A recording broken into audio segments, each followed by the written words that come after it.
Today, we rank the top 9 greatest knights of the medieval era by what they actually did, how they did it, and what the world looked like after they were gone.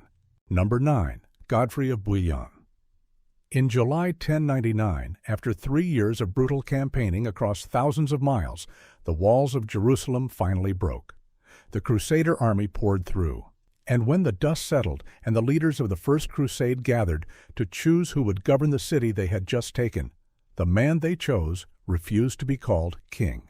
His reasoning was exact. He would not wear a crown of gold in the city where Christ had worn a crown of thorns. He took the title Advocate of the Holy Sepulchre instead, protector, not ruler. That single decision, the voluntary surrender of a crown he had just bled 3 years to reach, spread across Christendom faster than any military dispatch. It made Godfrey of Bouillon into something the medieval world could not stop talking about. A knight who won everything and wanted none of it for himself. His battlefield record was real. He fought through the siege of Antioch, through the grinding march down the coast, and when the walls of Jerusalem were finally scaled, Godfrey's forces were among the first inside. The man could fight, but Godfrey only governed Jerusalem for 1 year. He died in 1100, and his kingdom was barely established. We don't know what kind of ruler he would have been over time because he never had the time to show us. What we know is the gesture. The crown refused. The title surrendered. For a civilization that organized itself around hierarchy and titles, it was electrifying. He sits at number 9 because his military career was real but brief, and his legacy is more symbolic than strategic. But as symbols go, few in the medieval world hit harder. Number 8. Joan of Arc. In May 1429, the English had held the city of Orleans under siege for 7 months. French morale was broken. The Dauphin Charles had no crown, disputed legitimacy, and an army that had been losing for decades. Then a 17-year-old girl from a farming village arrived with a sword and a conviction that God had told her to fix it.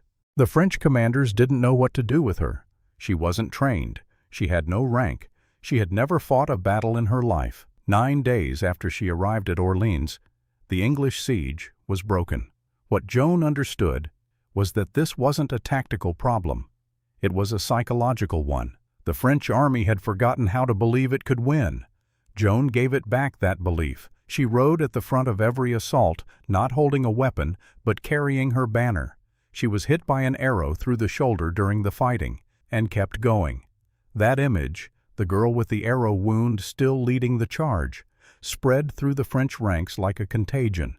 Troops who had been retreating for years started holding. After Orleans, she drove the campaign that led to Charles's coronation at Reims. She was captured in 1430, handed to the English, tried for heresy, and burned at the stake at the age of 19. The cause she died for won. The English were eventually driven out of France entirely, and the trial that condemned her was formally overturned 25 years later. The Church declared her a martyr. She sits at number 8 because her campaign was short and she never held formal knightly status. But in the qualities that actually define a knight, courage, the willingness to die for a cause larger than yourself, she doesn't just belong on this list. She defines it. Number 7. Bertrand du Guesclin. In 1356, France was in ruins. At the Battle of Poitiers, the English had captured the French king and destroyed the French army again. French nobles were being ransomed by the thousand. The English controlled enormous stretches of French territory and seemed to win every time the two armies met in open battle. The problem wasn't courage. French knights were not cowards. The problem was method. They kept doing the same thing, massed cavalry charges into English archers, and kept getting slaughtered for it. Du Guesclin was the man who stopped the bleeding. He wasn't elegant. Contemporary accounts describe him as short, ugly, and almost constitutionally unimpressive in peacetime. None of that mattered on a campaign. Du Guesclin looked at the strategic situation and made a decision that most of his contemporaries found almost cowardly. Stop fighting battles the English want to fight. He avoided pitched engagements. He cut supply lines. He used terrain, exhaustion, and time as weapons. He recaptured English-held towns one by one, not through heroic assault, but through patient isolation and starvation. He burned the land in front of English columns so they marched through nothing. He hit garrisons when they were isolated and ran before reinforcements arrived. Appointed Constable of France, the highest military office in the kingdom, he spent a decade systematically dismantling English territorial control. When he died in 1380, still in the field during a siege, the English position in France had been reduced from dominance to a handful of coastal towns. His methods weren't glamorous, they were effective. Du Guesclin sits at number 7 because he solved a problem that was destroying a country, and he solved it in a way that nobody else had thought to try. Number 6. Edward the Black Prince. In September 1356, a French army roughly twice the size of his own was marching to trap him near Poitiers. Edward of Woodstock, Prince of Wales and heir to the English throne, was 26 years old. He had tried to negotiate his way out. It hadn't worked. Now he had to fight. He chose his ground carefully. He placed his archers behind hedges and vines. He positioned his mounted knights in reserve where the French couldn't see them. The French came in 3 waves. The archers cut apart the first 2. When the third, led by King John II of France personally, finally pushed through to his lines, Edward didn't wait for them to reach him. He counterattacked. His reserve cavalry hit the French flank at precisely the moment they thought they had him. The French line collapsed. King John II of France was captured on the field. The ransom that followed was so large it nearly bankrupted the French treasury. Edward had done this before. At Crusades 10 years earlier, he had commanded the English vanguard at 16 years old and held his position under enormous pressure while French cavalry charges broke apart against his lines. His father, watching from a hill nearby, had refused to send reinforcements. He wanted his son to win it himself. Edward did. He was arguably the most purely gifted battlefield commander in Europe during his peak years in the 1350s and 60s. Tactically brilliant, personally brave, capable of both offensive and defensive operations at the highest level. What keeps him at number 7 rather than higher is what came after the victories. In Aquitaine, his heavy taxation of the local nobility triggered a revolt. His response to the city of Limoges, which had switched allegiance to France, was a massacre. By his direct orders, much of the population was put to the sword. Number 5. El Cid. In September 1094, an Almoravid army, the most feared military force on the Iberian Peninsula, marched on Valencia to take it back. The man who had just captured Valencia was waiting for them with a force a fraction of the Almoravid size. At the Battle of Cuarte, El Cid destroyed them. It was the first defeat the Almoravids had suffered since arriving in Spain. He defeated them again at the Battle of Bahrain in 1097. 2 battles against the continent's most powerful Muslim military force, both decisive victories. The backstory is even stranger than the victories. El Cid had been exiled from Castile by his own king, Alfonso VI. Rather than retire or surrender, he spent years fighting as a military commander for the Muslim emir of Zaragoza. Christians and Muslims alike began to speak of him with something close to awe. The Arabic title they gave him, Al-Sayyid, meaning the Lord, eventually became the name history knows him by. When Alfonso needed him back badly enough, El Cid returned, on his own terms. He had already negotiated the right to keep any territory he personally conquered from the Moors. When he took Valencia in 1094, that agreement made him effectively an independent prince of one of Spain's great cities. He ruled it with pragmatic intelligence, governing a mixed Christian and Muslim population without the sectarian violence that characterized most of the era's warfare. He was also, by medieval standards, a mercenary. His career was shaped by exile and opportunism as much as by chivalric principle. That makes him fascinating. It also keeps him off the top of the list. Number 4. Balian of Ibelin. In July 1187, Saladin's army annihilated the Crusader force at the Battle of Hattin. It was the worst military defeat in the history of the Kingdom of Jerusalem. The king was captured. The True Cross was taken. Most of the kingdom's knights were dead or in chains. Balian of Ibelin escaped. He made his way to Jerusalem, which now stood effectively undefended. A city full of refugees from the fallen towns of the kingdom, with a handful of knights, almost no trained soldiers, and a garrison wall that required thousands of men to defend properly. The people of Jerusalem begged him to stay and organize the defense. He was the only lord of any rank left. He agreed. What followed was one of the most remarkable improvised defenses in medieval history. Balian took every man of fighting age in the city and knighted them, something that was technically far beyond his authority. He organized the walls. He distributed what weapons existed. He kept the population from panicking. When Saladin's siege engines began battering the walls, Balian held. For 2 weeks. He knew Jerusalem would fall eventually. The math was against him. What he was doing was buying time to negotiate, and to negotiate from a position that was stronger than it appeared. When he finally opened talks with Saladin, Balian told him that if no terms were offered, the defenders would destroy the city's holy sites themselves, slaughter every Muslim prisoner within the walls, and force the Sultan to take a ruin. It was a bluff, but a credible one. Saladin gave terms. The civilian population was ransomed out. Balian paid personally for thousands of the poorest inhabitants who couldn't afford their own ransom. He left the city with the people he had protected. Saladin's own chroniclers described Balian with respect that was unusual for a defeated enemy. He had turned military catastrophe into a negotiated survival. That requires a different kind of intelligence than battlefield command, and it's rarer. Number 3. Richard the Lionheart. In September 1191, Saladin spent 3 weeks trying to break the Crusader army on its march south along the Palestinian coast. His cavalry harassed the column constantly, probing for weak points, trying to provoke the armored knights into breaking formation and charging. The knights wanted to charge. Richard forbade it. For 3 weeks, arrows rained into the Crusader column.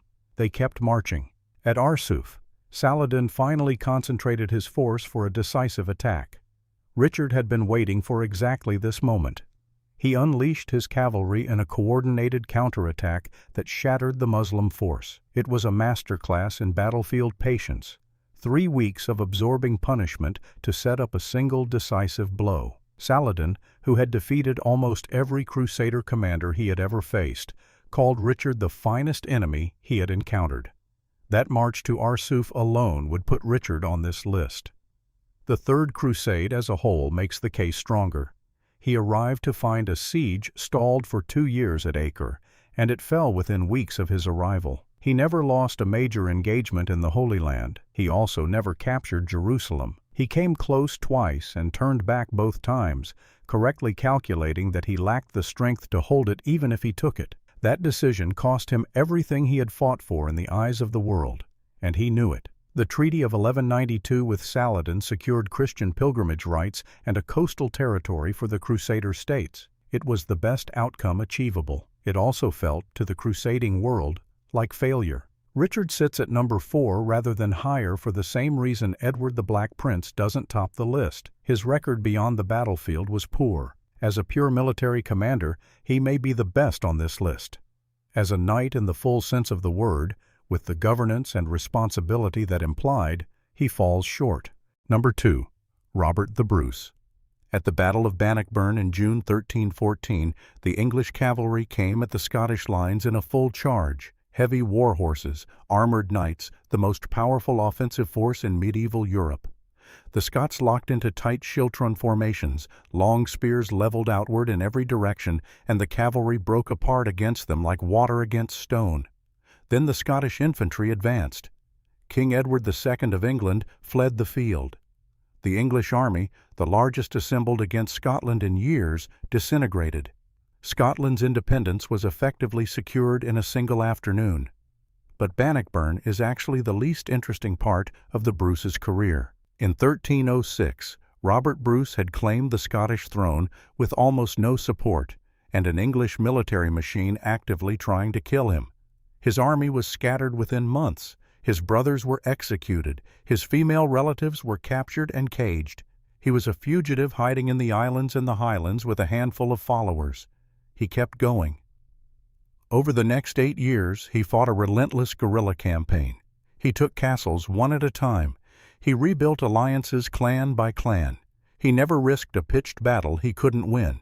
He was patient in a way that bordered on inhuman, absorbing setback after setback, always adapting, never stopping. By 1313, he had systematically stripped England of almost every position in Scotland except Stirling Castle. Bannockburn wasn't a lucky battle. It was the culmination of 8 years of preparation, choosing the ground, training his formations, studying English cavalry tactics until he knew exactly how to beat them. He started from nothing, literally nothing, a fugitive's death sentence, and built it into a sovereign kingdom recognized by England itself.